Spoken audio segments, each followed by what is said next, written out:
The wind off the lake was sharp, whistling through the window panes like it had something to prove, but it was nothing compared to the cold at that dining table. My mother sat at the head, posture straight as the oak beams overhead, her manicured fingers tapping against a thick envelope she slid toward my sister. "Congratulations, Sophie," she said, her voice smooth as ever. "You've earned it.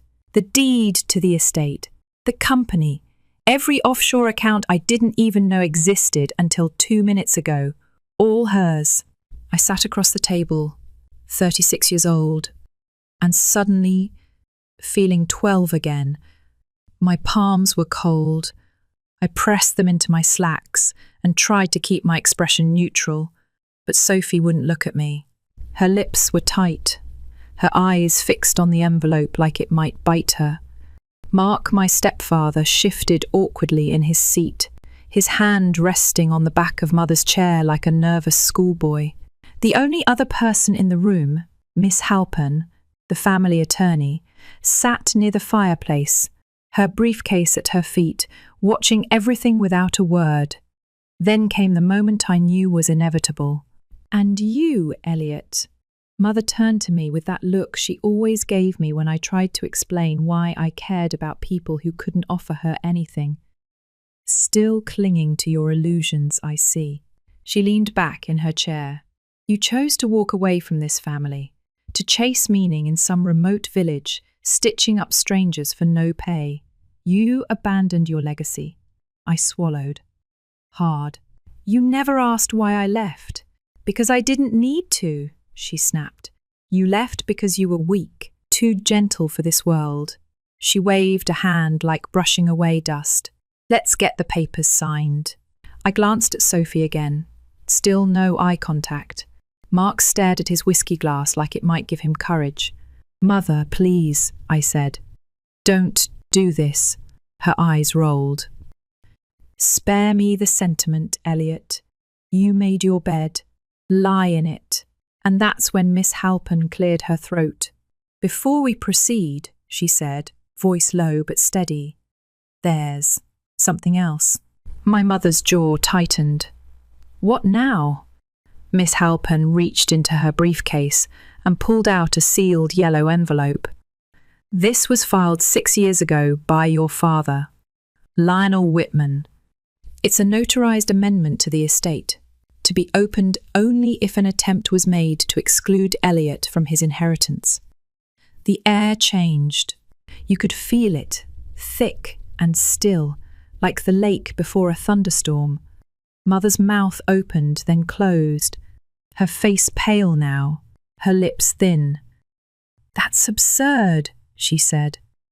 "He had no authority, he did," Miss Halpin replied calmly.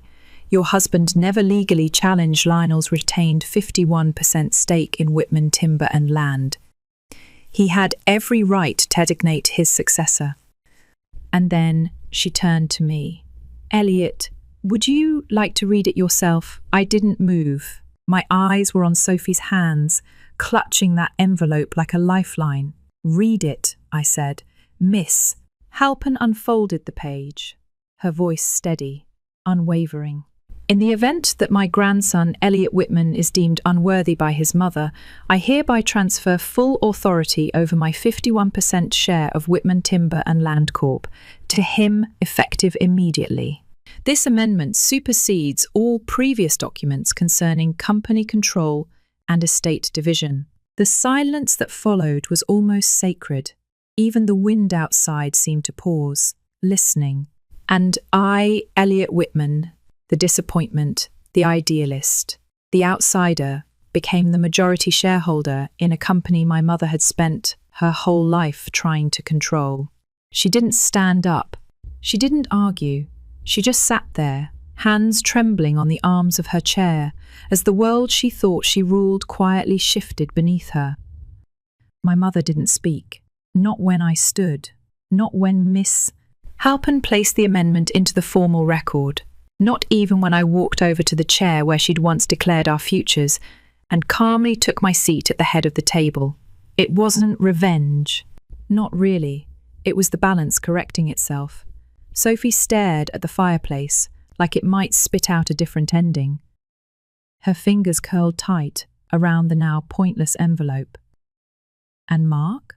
He adjusted his cufflinks, cleared his throat, and asked if anyone wanted tea. Nobody answered. "I'm not here to burn anything down," I said finally, my voice quiet. "I'm here to fix what's broken, to rebuild without breaking anyone else." "You don't even know how to run this company," my mother muttered. Her voice, though soft, carried the kind of venom that stains. "Maybe not the way you did," I replied, "but I know how to lead." That was the last thing said that night. No one followed me as I left the dining room.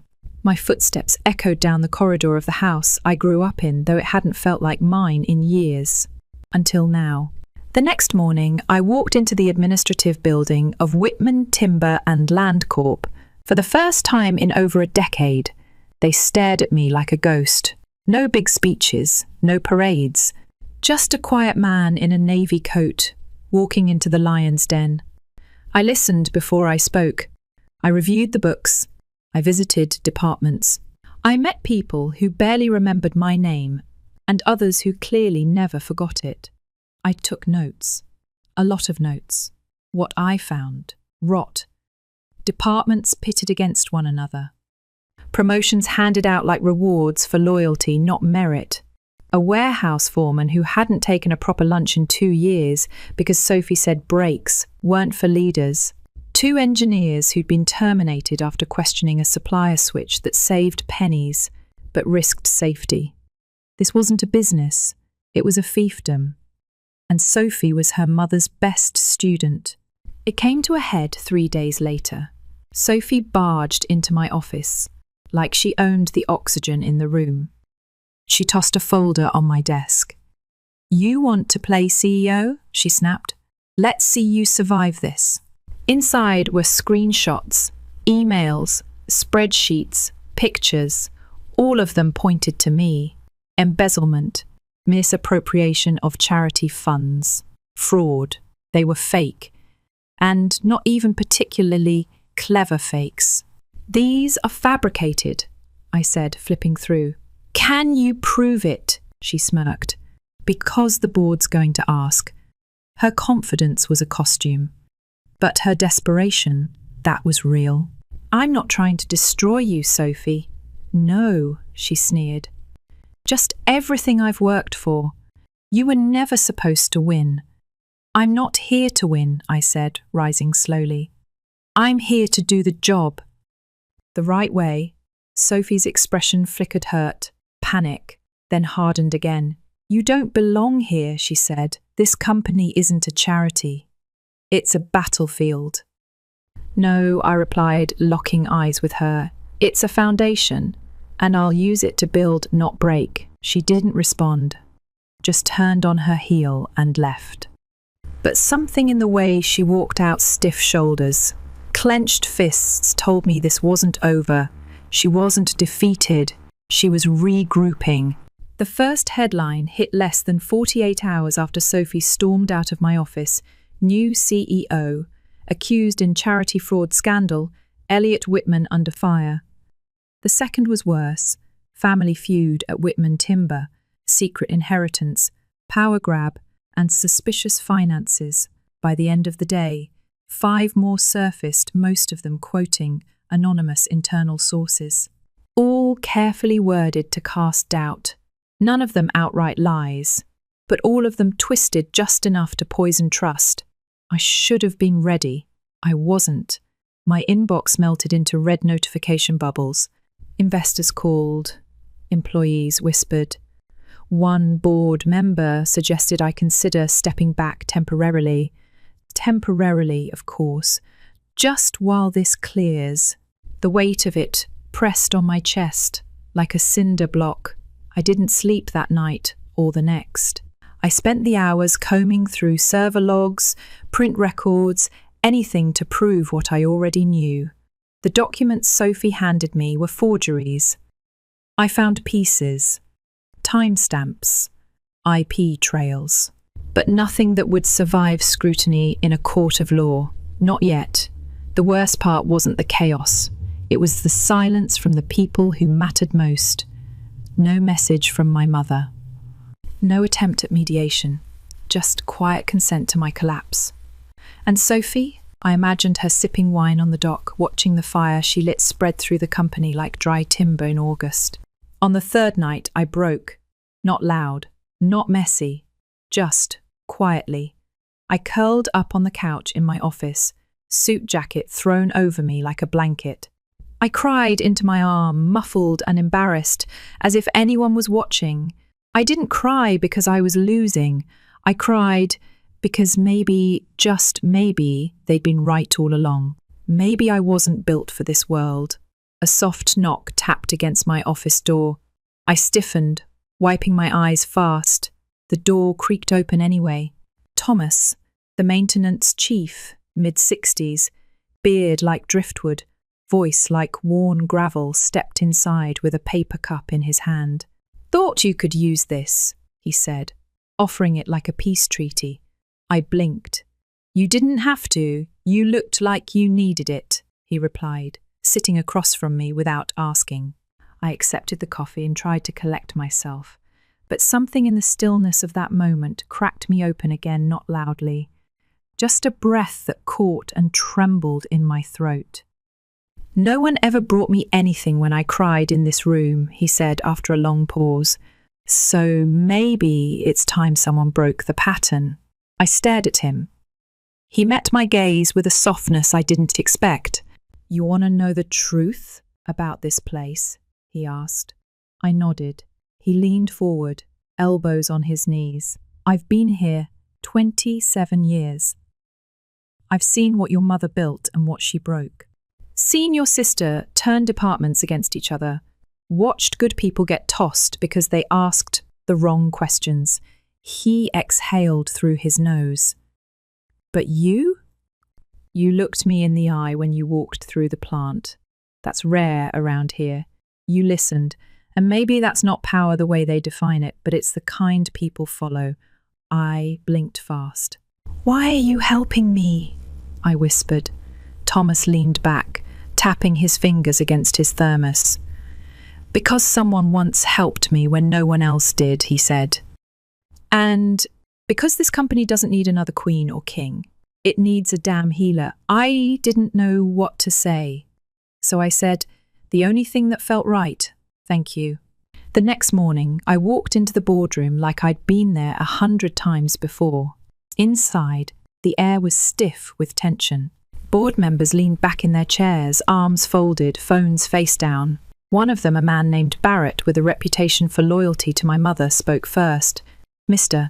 Whitman, these documents, if verified, are extremely damaging. I hope you understand the gravity if any of them are proven true," I interrupted. "I'll step down today." No discussion. Silence. Then I reached into my folder and dropped the real files onto the table. Evidence of shell companies linked to Sophie's college roommate. Budget lines manipulated to shift excess into marketing contracts that didn't exist. Internal memos contradicting time-stamped orders. Names, bank transfers, receipts. And finally, I turned on the projector. The room went still. On the screen, security footage. Sophie entering a restricted records office, plugging in a USB, transferring files. The timestamp matched the metadata of the forged emails she gave me. No one spoke. No one needed to. "I didn't come here to destroy my sister," I said, voice level, heart hammering. "I came to repair what was broken. My grandfather trusted me with this, not because I was perfect, but because I still believed in people, even the ones who tried to hurt me. I turned to Miss Halpin. I won't be pressing charges, but Sophie is suspended, and a full investigation begins today." A long pause followed. Then Barrett cleared his throat. "I misjudged you," he said. "Thought you were just idealistic, but today you reminded me what we built this company for. It was never about power. It was about people." The room shifted, not loudly, but decisively. It's strange the way silence sounds when it's no longer hostile. The company didn't look different overnight, but something in the air shifted. People walked a little taller. Conversations no longer cut off when I entered a room. I stopped being the ghost of scandal and became a person again. A leader, maybe. I didn't fire anyone. Not yet. I didn't hold flashy meetings or put on dramatic shows of authority. I did something simpler. I listened. It started in the break room, of all places. I stopped by mid-afternoon to grab coffee and caught half the room freezing mid-bite, like I'd walked in with a badge and clipboard. "You're on break," I said, raising my hands. "Please, sit, eat." No one moved until Thomas, old faithful, stepped through the doorway with a mop bucket and grunted. If the boss says eat, you eat. That cracked something. One woman, her name tag read Mel, gave a shy laugh. Someone else reached for a granola bar. The moment was small, but it meant more than any policy I'd written in my head. After that, people started leaving notes in my inbox. Quiet concerns, things they hadn't dared say before. Most of them weren't even about money, just humanity. A bathroom leak that had gone unreported for weeks. An overtime system that rewarded favoritism. A security guard who worked double shifts because his partner was fired without warning. The cracks weren't new. They were just finally being seen. One night, while sorting through budget reports, I found an old HR file that made me stop breathing. It was a list of employees terminated over the past 5 years. I recognized a pattern. Almost all of them had logged formal complaints before they were dismissed. It wasn't mismanagement. It was deliberate. The next morning, I asked Thomas to come to my office. "Do you still have contacts with any of these people?" I asked, showing him the list. He looked it over, whistled low. "I could find some." "Why?" "Because I want to invite them back.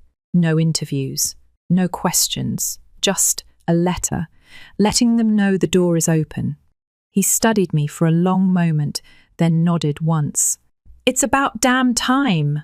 3 days later, a white envelope appeared on my desk. No return address, just my name, written in the sharp, slanted cursive I knew too well. Inside, a letter from Sophie. "Elliot, I don't expect forgiveness. I don't even expect a response. I just want to say what I should have said before this became war. I never wanted to fight you.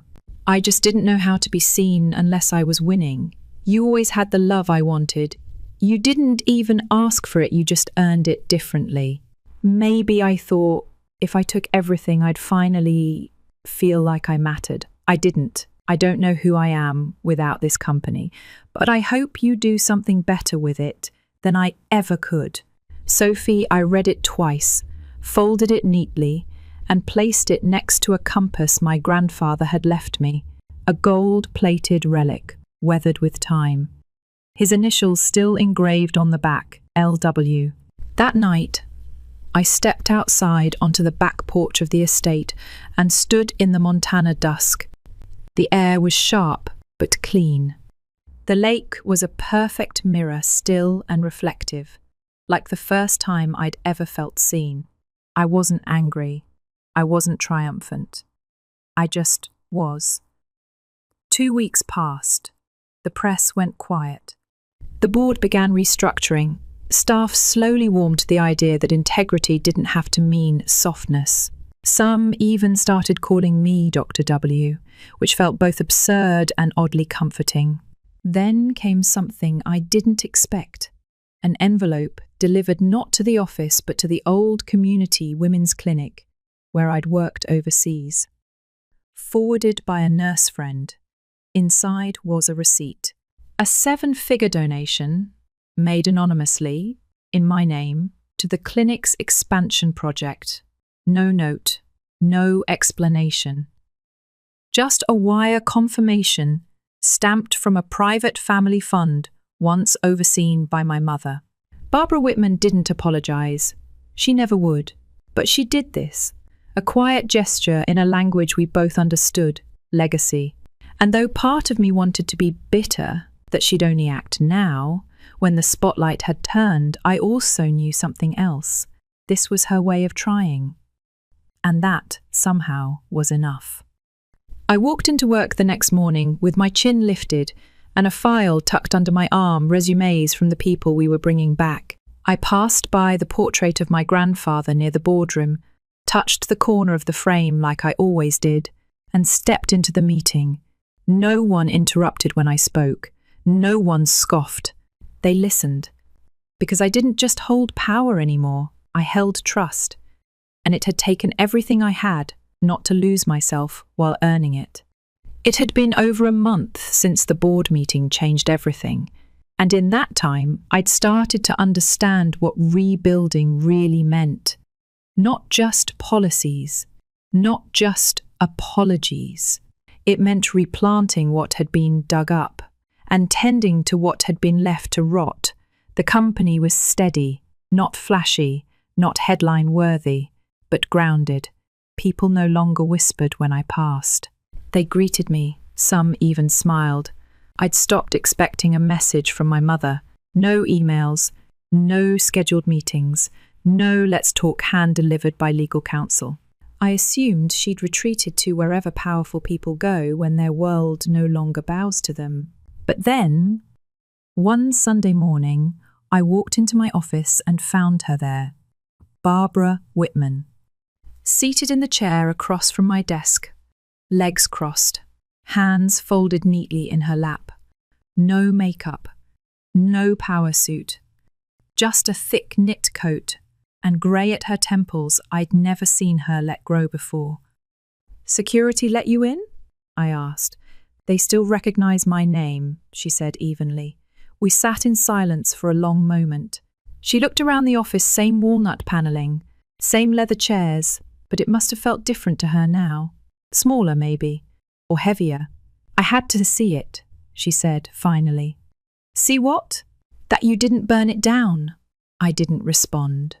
She looked at me, really looked, and for the first time in my life, she didn't wear the mask of certainty. She looked older, tired, like someone finally coming to terms with what they'd lost. "You were right," she said, her voice lower than I remembered. "About the company, about Sophie, about me." I stayed quiet, let the words sit. "I stopped seeing people as people a long time ago," she continued, "saw them as assets, threats, leverage. And I did that to you." My breath caught. "I came to say something," she said. "Something I should have said years ago." She met my eyes. "I'm sorry, Elliot, for everything." It was tempting to tell her it was too late, to let silence answer for me. But healing doesn't start with punishment. It starts with someone choosing to break the pattern. So I nodded. "Thank you," I said quietly. "I just needed to say it before I ran out of time," she added. "Then don't," I replied. "Fix what you can, while you still can." She didn't argue, didn't cry, just gave me a long, unreadable look. And then she stood. Before leaving, she turned back. "Your grandfather believed in you," she said. "And I hated that, because I never understood why. A beat. But now I think I do." She left without another word. And I let her go, not out of bitterness, out of peace. 2 weeks later, Thomas walked into my office carrying a thin folder. "What's this?" I asked. "List of the folks your mother fired for insubordination," he said, setting it down. "Figured you'd want to see it." I opened it and read every name. Some I remembered from years ago, others I didn't, but all of them deserved more than silence. So we sent out letters, each one an invitation, no questions asked. No need to explain where they'd been. Just, "If you want to come back, there's a seat waiting." Not because I needed redemption, but because legacy isn't built by blood. It's built by how you make people feel when you leave the room. The months that followed weren't easy, but they were honest. I made mistakes. I asked questions I once would have been embarrassed to ask. I admitted when I didn't know something. And the strangest thing happened, people respected that. They respected me. Sophie never returned. We met once for coffee in a neutral city. She didn't apologize. Neither did I. But we didn't fight. We didn't drag the past into every sentence. Sometimes two people can stop being enemies without ever becoming allies again. And that's enough. My mother stayed distant. But sometimes a legal document would pass through with her signature on it. Small things, land use approvals, restructuring support, quiet gestures. Her way of mending without speaking. Then, one Friday afternoon, an alert pinged on my phone. A new donation had been made in my name. 7 figures again. This time to a Montana-based reintegration program for veterans and abuse survivors, the same initiative I'd pitched years ago and been laughed out of the boardroom for. No name on the donation. No note. But I knew, and it was enough. I still keep the compass my grandfather gave me on my desk. It's not just an heirloom. It's a reminder of direction, not the kind you follow on a map, but the kind that lives inside you. The kind that stays steady when everything else spins. Now, when I walk into the boardroom, I don't hear whispers. I hear footsteps, purposeful, real. People who believe in what we're doing. Because I didn't win by becoming them. I earned respect by staying me. And if someone ever tries to rewrite my story again, I hope they understand it wasn't revenge. It was restoration. It wasn't loud. It was lasting. And sometimes the quiet ones leave the loudest legacies. Story 2. When I walked into my cousin's estate last summer, the last thing anyone expected was that I'd be the one holding the cards. Not that they ever saw me as capable of having any. Still drawing cartoons? My older brother Tim smirked, cradling his overpriced whiskey. I smiled politely and adjusted the strap of my weathered laptop bag. Inside was a decoy MacBook I kept just for these get-togethers. The real empire lived elsewhere. In plain sight, just never in the version of me they chose to acknowledge. Back home being a penthouse, I didn't mention I'd been reviewing the final paperwork. My company, a digital animation powerhouse I built from scratch, had just completed the acquisition of their family's company. They didn't know yet, but they were about to. My name's Lila Thompson. I'm 34 now, and for most of my adult life, I've played the part of the family oddball, the artsy one, the free spirit. That nice way of saying not a real success. They were wrong. My family is old-school East Coast business royalty. My dad, Harold Thompson, made his fortune in enterprise software back in the 90s. He built Thompson Dynamics into a name Wall Street knew well. My brother Tim followed right behind. MBA, suits, the works. Even my mum, an interior designer with more awards than warmth, loved the prestige. Then there was me, the kid who filled sketchbooks instead of spreadsheets. From the beginning, my creativity was treated like a defect, a curiosity at best. When I turned down an Ivy League acceptance to pursue a degree in animation, the dining table went silent. Not angry, just embarrassed. "You're wasting your potential," Dad had said. Mum wiped her eyes like I'd just told them I was dying. To them, animation was a hobby, not a path, certainly not a business. What they didn't know, and what I never corrected, was that while I was at art school, I was also taking night classes in business management. Every brush stroke, every late-night storyboard was backed by spreadsheets and strategy. My first animation short took second place at a regional contest. Prize? A modest $3K check. I used it to hire 2 freelancers and launched my first project from a shoebox apartment in Queens. It was corporate work training videos, onboarding demos, product explainers, unsexy stuff. but highly profitable. Turns out, the corporate world was starving for good visual storytelling, and most animation studios didn't know how to talk to Fortune 500s. I did. I spoke both languages. Within 3 years, I had 25 employees. We became Halo Digital, and I quietly registered everything under the name Lila West, my middle name, my mother's maiden name. Nobody in my family put the dots together. Every family event, I played the same role, humble, struggling artist. I didn't lie, I just let them assume. By year 7, we were producing content for medical firms, aerospace, even national campaigns. Still, to the Thompsons, I was trying to make it in art. And that was fine. I didn't need their applause. But I never forgot their smirks, their pitying glances, the way Tim would offer to introduce me to someone in marketing like it was charity. 10 years in, Halo Digital was valued at over $120 million. We were actively expanding, and one of the companies on my radar, Thomson Dynamics. Why? Because they were pivoting into digital content. Because they were trying to break into my world. Because they were about to unknowingly sell the keys to their future to the daughter they dismissed. And because revenge tastes better when it's served with legal paperwork and catered hors d'oeuvre, I got the reunion invitation in June. One of those heavy cardstock things with gold trim. Held at Tim's new country home just outside of Greenwich. My inbox pinged minutes after the board had just approved our acquisition offer.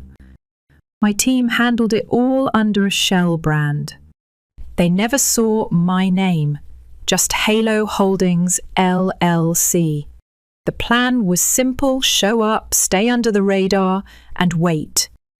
The press release was scheduled for Monday morning. The final signatures were already on the dock, and none of them suspected a thing. I drove the old Toyota Camry the first, kept specifically for family gatherings. The real cars? Locked in a garage in Manhattan. A Porsche Taycan, a classic 72 Jag. But the Camry? It fit their image of me, and I leaned into it. When I arrived, the driveway looked like a car show: Bentleys, Teslas, vintage BMWs. Tim was already outside, giving someone a tour of the garden. "Lila," he said, glancing down at my shoes. "Glad you made it. Wouldn't miss it," I replied, eyes scanning the manicured hedges. Inside, the conversations were as predictable as ever: earnings, IPOs, mergers. No one asked about my work, just whether I was still doing the drawing thing. My mum pulled me aside near the wine bar. "You know, honey, Tim could use some creative help with the rebranding materials. Maybe you could do a few sketches." She meant it as a kindness. I sipped my sparkling water and nodded. "I'll think about it."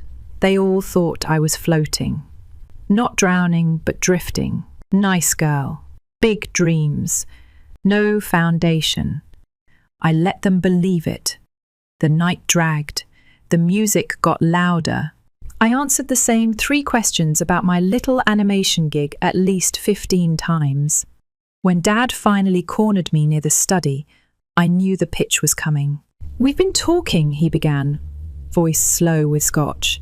"Tim's team is launching a digital division. There's a spot if you want it. Entry level, of course, but it'd be a foot in the door." I nodded. Pretended to consider it. "Sounds like a great opportunity," I said, fully aware I was finalizing the paperwork to eliminate that department entirely. My phone buzzed. A message from my coup, everything confirmed.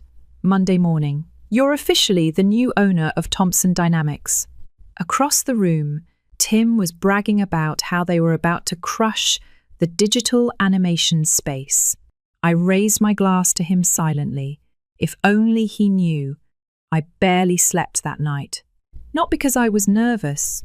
No, the nerves had left me a long time ago, back when I stopped caring about their approval. But I did lie awake, staring at the ceiling of my penthouse, thinking about how much pretending I'd done. 10 years. That's how long I let them believe I was a failure.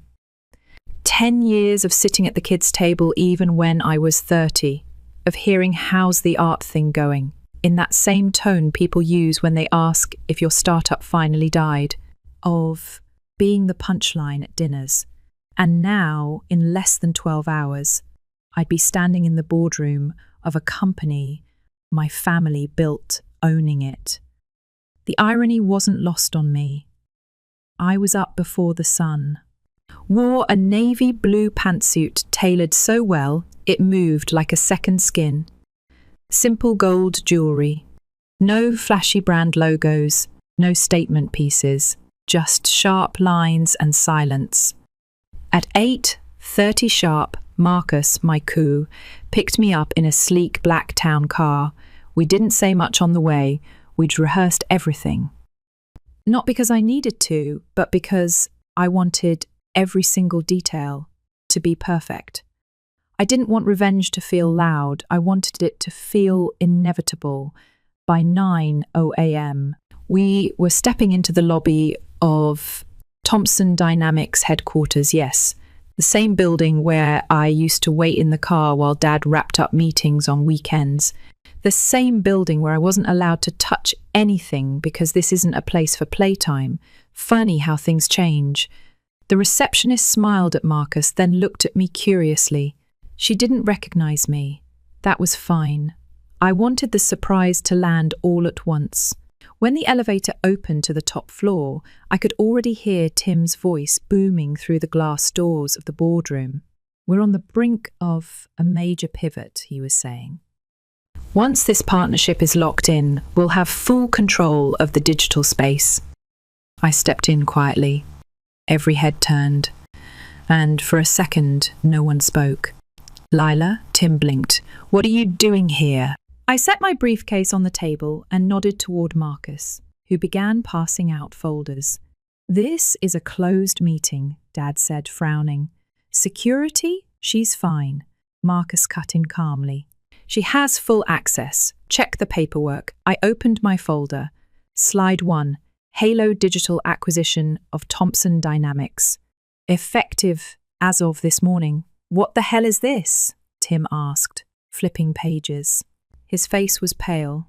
"I'm the buyer," I said simply. "Halo Holdings is Halo Digital, and I'm the founder, the CEO, the one who bought you out." The silence that followed wasn't awkward. It was pure, stunned paralysis.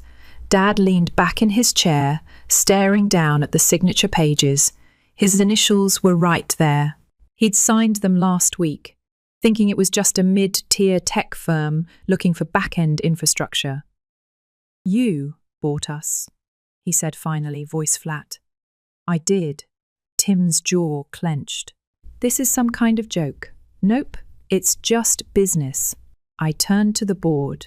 "The acquisition is final. Your equity is intact, but there are some structural changes coming. Effective immediately." I passed out another folder. "Tim, your position is being dissolved. We'll offer you a transition package if you want to stick around for project consulting. Dad, you'll move into an advisory role until your official retirement at the end of the quarter." Dad's lips parted like he wanted to argue, but nothing came out. "Why didn't you say anything?" he finally asked. "Because you never listened," I thought. "But I didn't say that. Not yet. Because every time I tried to talk about my career, you laughed," I said instead. "Because you thought art wasn't a real job, and because you didn't see any value in what I was building, unless it looked like what you understood." Tim stood up, hands gripping the back of his chair. "You're just an artist. I'm an artist," I said, "and a strategist, and a founder. And now I'm your boss." The board chair cleared his throat. "Well, I guess this is unexpected," I smiled. "It's not unexpected if you paid attention." They didn't argue much after that. Once you show people a signed deal, legal approval, and a new leadership chart with your name at the top, the conversation tends to shift quickly. By the time we wrapped, most of them were still blinking through the fog of confusion. My family didn't say much, but their faces told me enough. They weren't angry, they were embarrassed. Not because I'd tricked them, but because I'd done something they couldn't wrap their heads around. I didn't play their game, and I still won. When I got back to my office, the media coverage was already rolling in. Animation firm acquires legacy tech giant. The business sites were eating it up. Tim called 3 times that afternoon. I let them all go to voicemail. I wasn't being petty. I was just done trying to explain myself. Done shrinking to fit their definition of success. Done waiting for a version of their approval that was never coming. That night, we had a private dinner at a quiet French place in Midtown. I rented the private room. I invited the whole family, not to gloat, just to clarify things. I walked in wearing the same simple suit from that morning. Tim was already seated. Dad was nursing a bourbon. Nobody said a word when I entered. I sat down, ordered a drink, and waited. Eventually, Mum leaned in, barely above a whisper. "Why didn't you ever tell us?" I looked at her for a long second. Not cruel, just tired. "Would it have made a difference?" She blinked. "We would have been proud." "No, you would have tried to change it, mould it, attach it to Thompson. You would have called it a passion project and tried to take control." Tim frowned. "You think that little animation company can replace this?" "Not replace," I said calmly. "Evolve." The room fell quiet again. I lifted my glass to seeing things for what they really are, and to building something even when no one believes you can. No one clapped. No one raised their glass. That was fine. I wasn't looking for cheers. I'd already won. The next morning, I stood by the windows of my office, the real one, not the decoy laptop and coffee shop version they all thought I lived in. From 38 floors up, the city looked soft, like a painting, grey light, mist on glass, the quiet before the phones start ringing and the world demands your voice. I poured my coffee, let it sit untouched for a minute. My inbox had exploded overnight. Investors, press, congratulatory emails from CEOs who'd once ignored my cold calls, LinkedIn messages from people who hadn't spoken to me since college. The tone was always the same. Didn't realize you were doing something this big. That was the point. I didn't need them to know. Not until it was done. A few hours later, I headed into what used to be the Thompson Dynamics all-hands meeting. It was now a Halo digital town hall, rebranded, restructured, reborn. Some faces looked skeptical, a few nervous. One guy in the second row just looked pissed. I didn't blame them. Change is scary when you've been coasting on the old way for too long. I stood at the front in black jeans and a charcoal blazer. No tie, no corporate mask. Just me. "I know I'm not who you expected to lead this company," I said.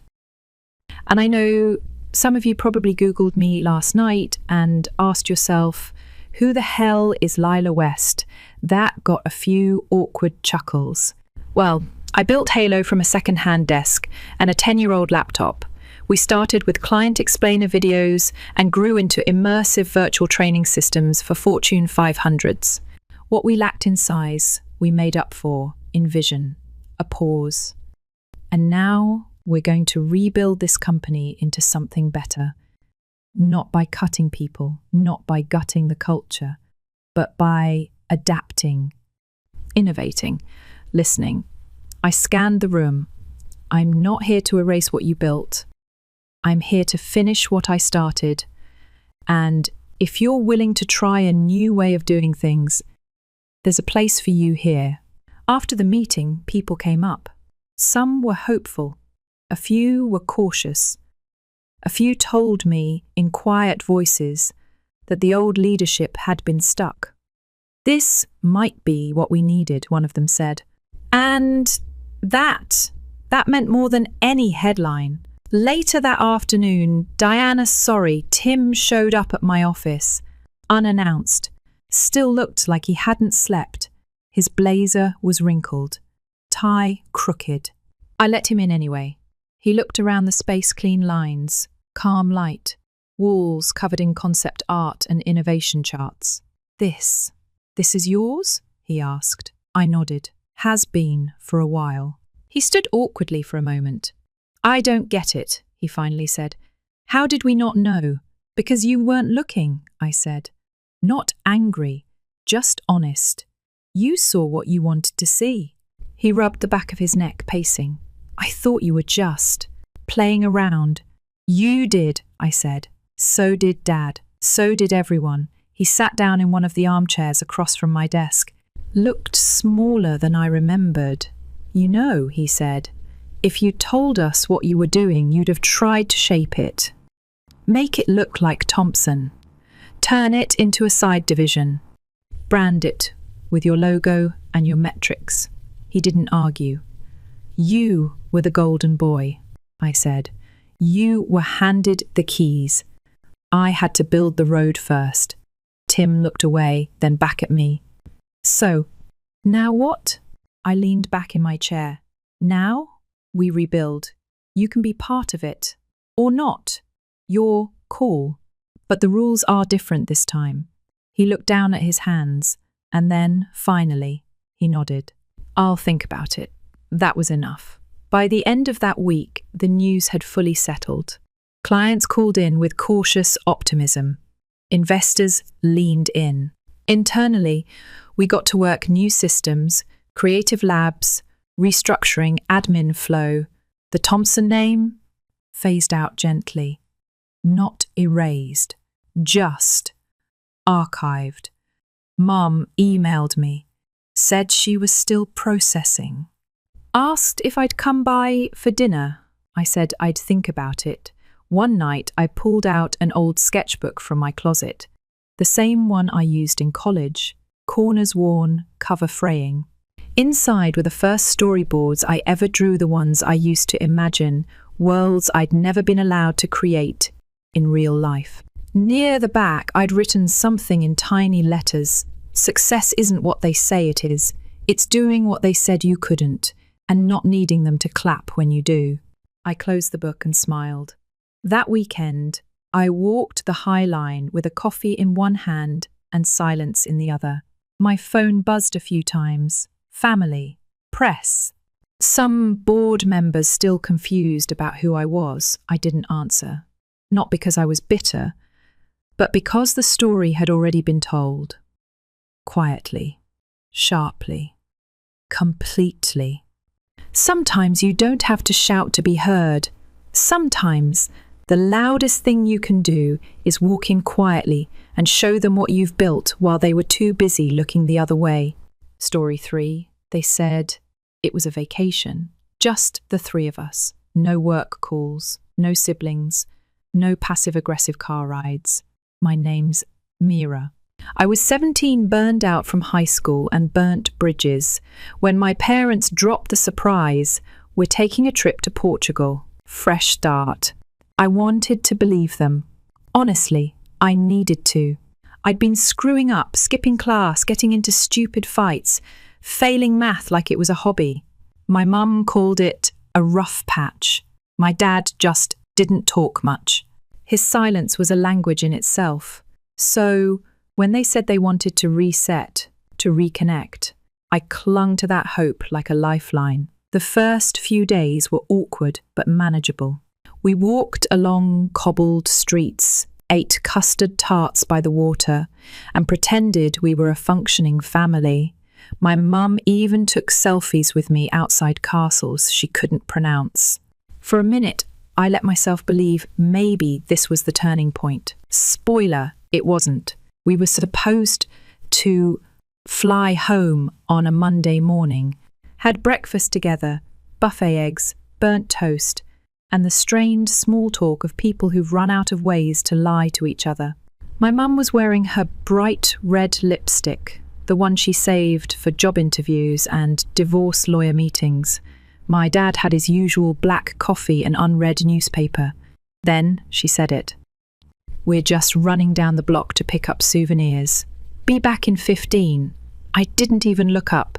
Just mumbled cool, while texting my best friend back in Chicago about how painfully awkward everything had been. They never came back. An hour passed, then 3. Hotel checkout came and went. I asked the front desk if they'd seen them. The clerk blinked at me and said, "The couple from room 304? They checked out this morning." Checked. Out. I ran to the room. Empty. My stuff gone. Suitcase, passport, even my dumb little bag with the broken zipper, all missing, like I'd never been there at all. Their phones? Straight to voicemail. Messages? Not delivered. Panic was too soft a word for what I felt. I cried so hard I started dry heaving behind a row of bushes across the street. I wasn't just lost, I was erased. I went to the US Embassy the next morning. The woman behind the bulletproof glass was kind but firm. After clicking away on her computer for too long, she looked at me with a face I'll never forget and said, "Your return ticket was cancelled.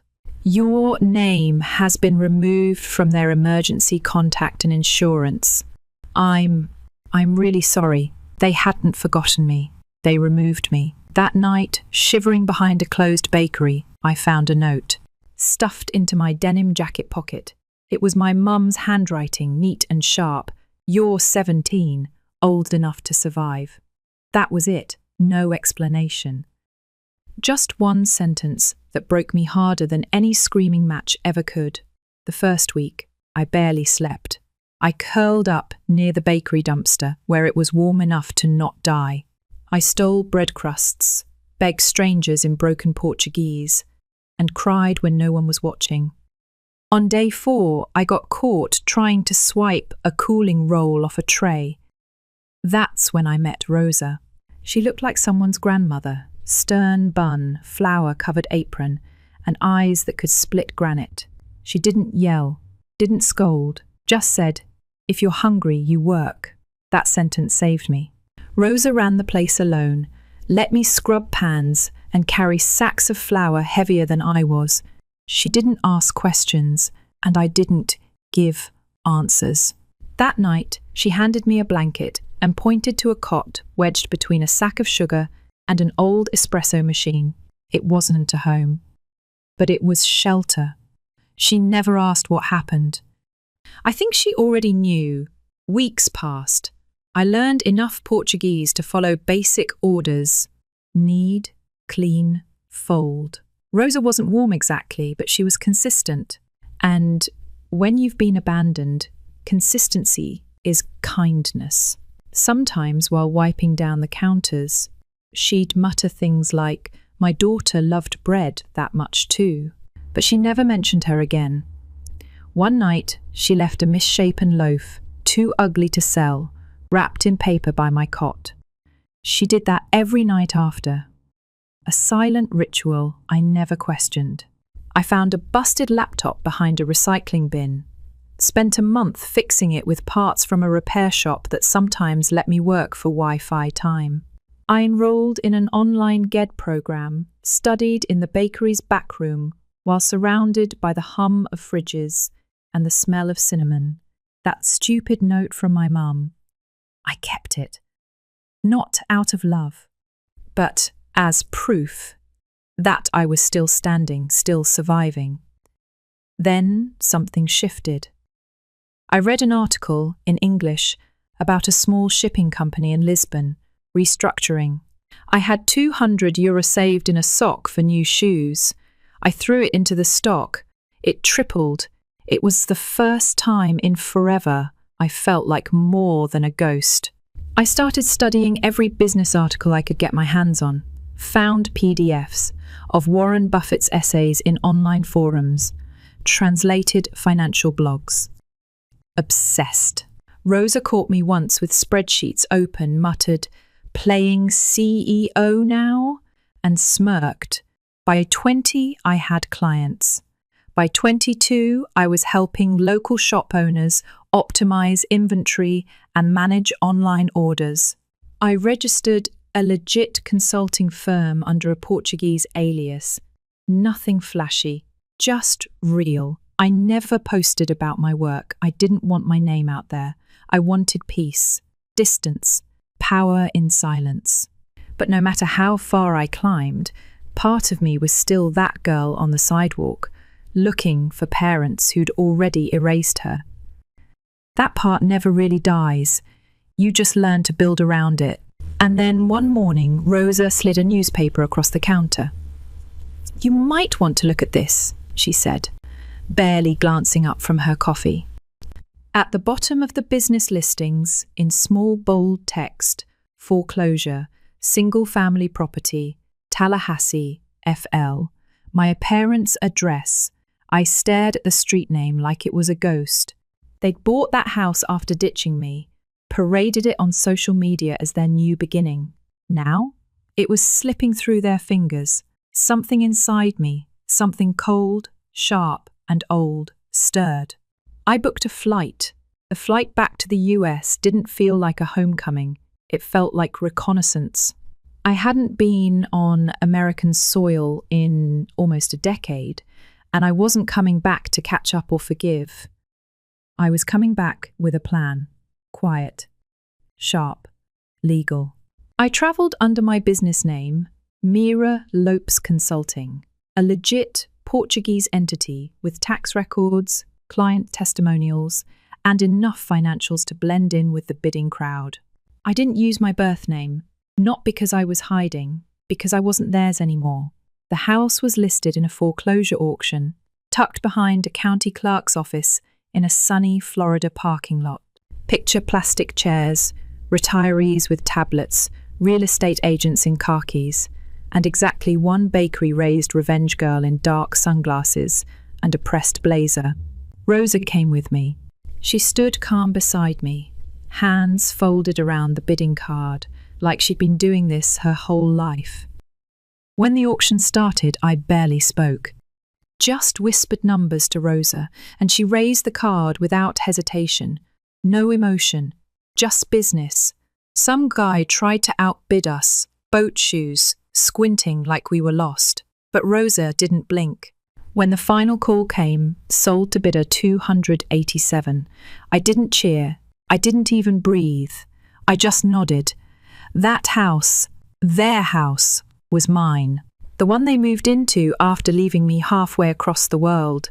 The one where they posted filtered photos of new furniture and Sunday brunches like they hadn't erased their child with a folded note.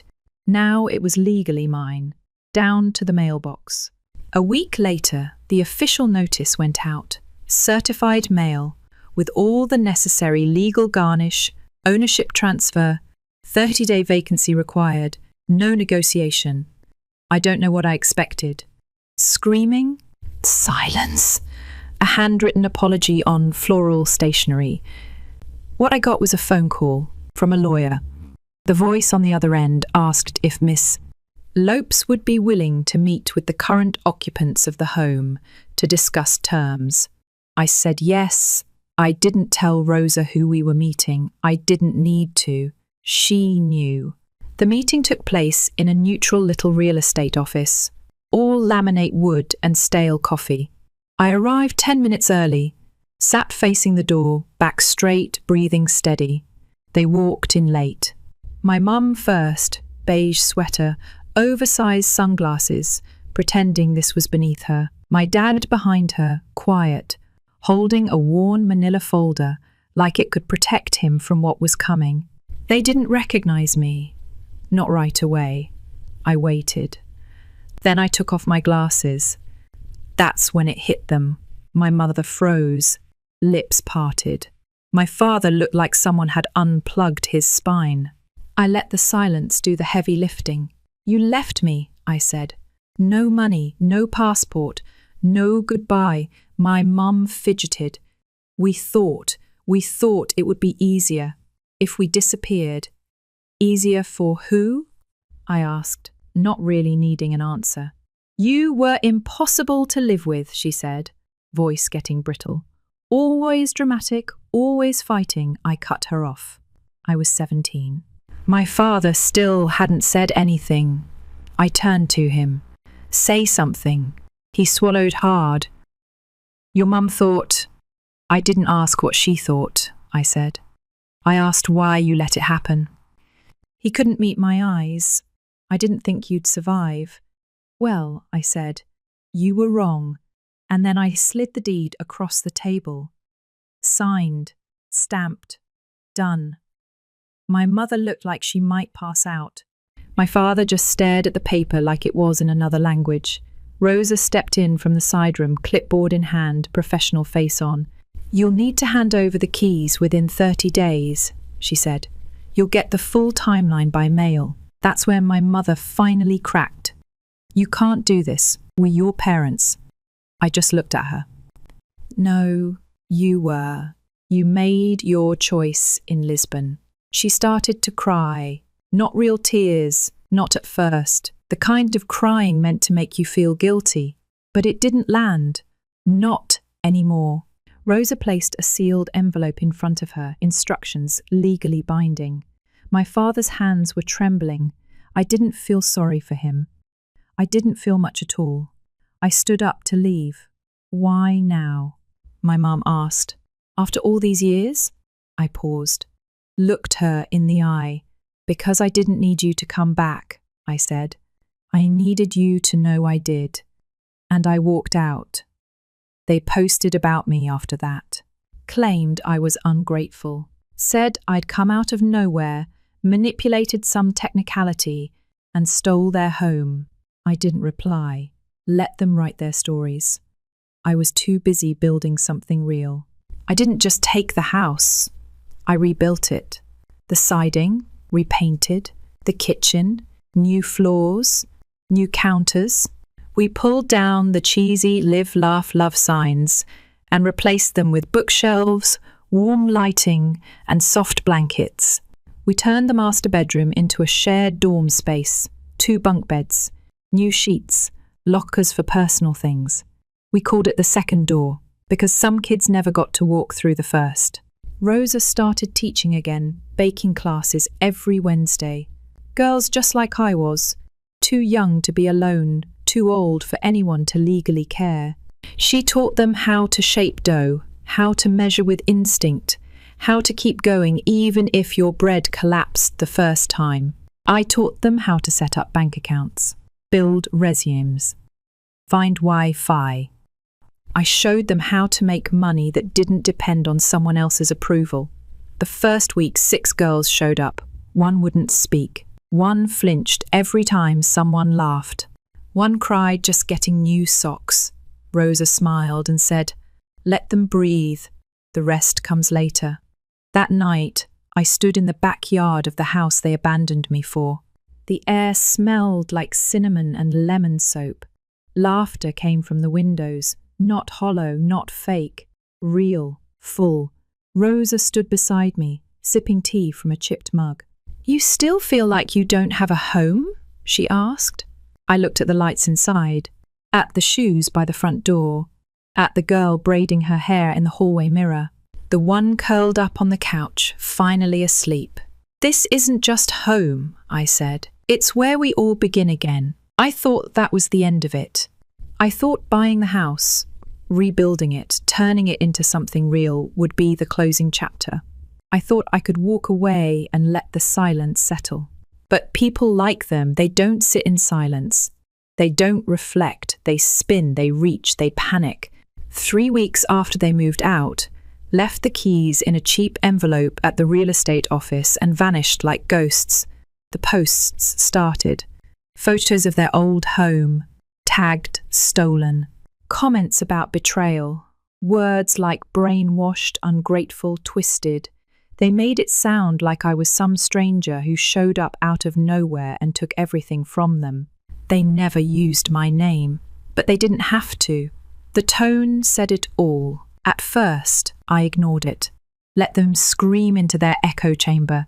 But then someone sent me a video. My mother.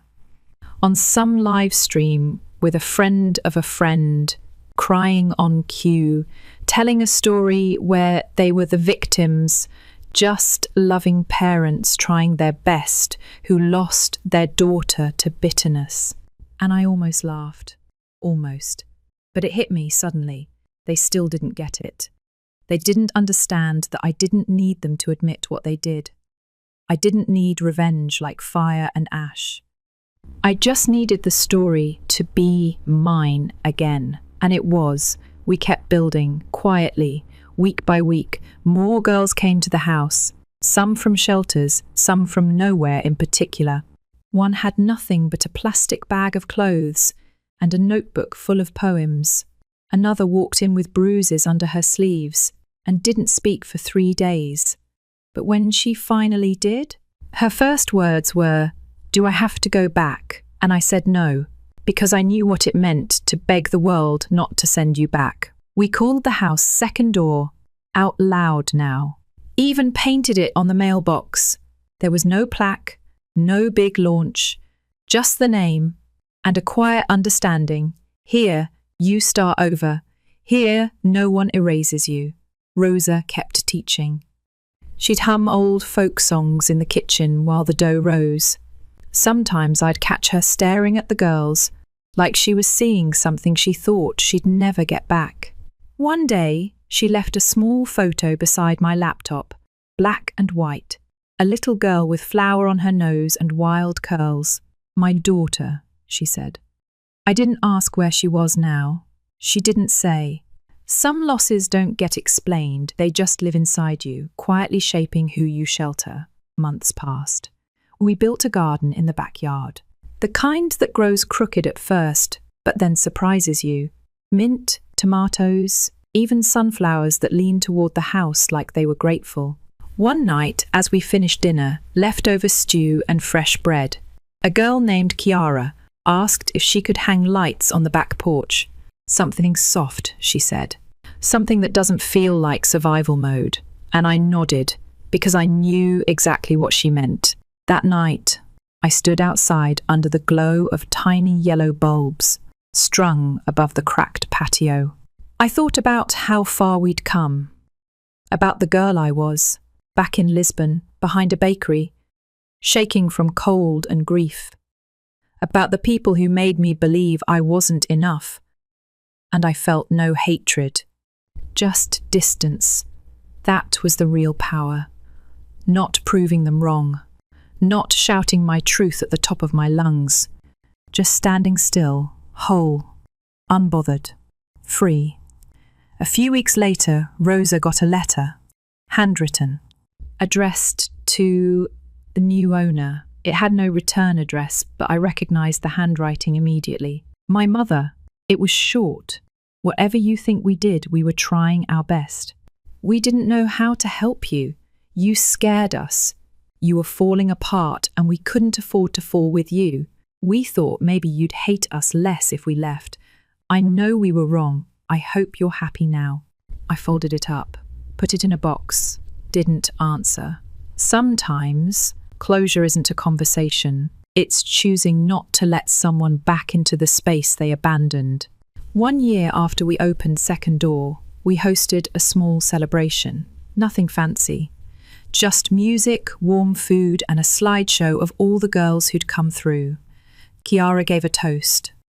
Said she used to think she'd never belong anywhere again. Said that now. She had sisters who held her without asking questions. She finished by saying, "This house saved me." Everyone clapped. Rosa cried for the first time in public. I just stood there, heart pounding like a drum, not from nerves, from something deeper, gratitude, not for what I went through, but for who I became because of it. I still keep that note, the original one, crumpled in the pocket of my old denim jacket, the one my mum left me with. "You're 17, old enough to survive." She wasn't wrong. I did survive.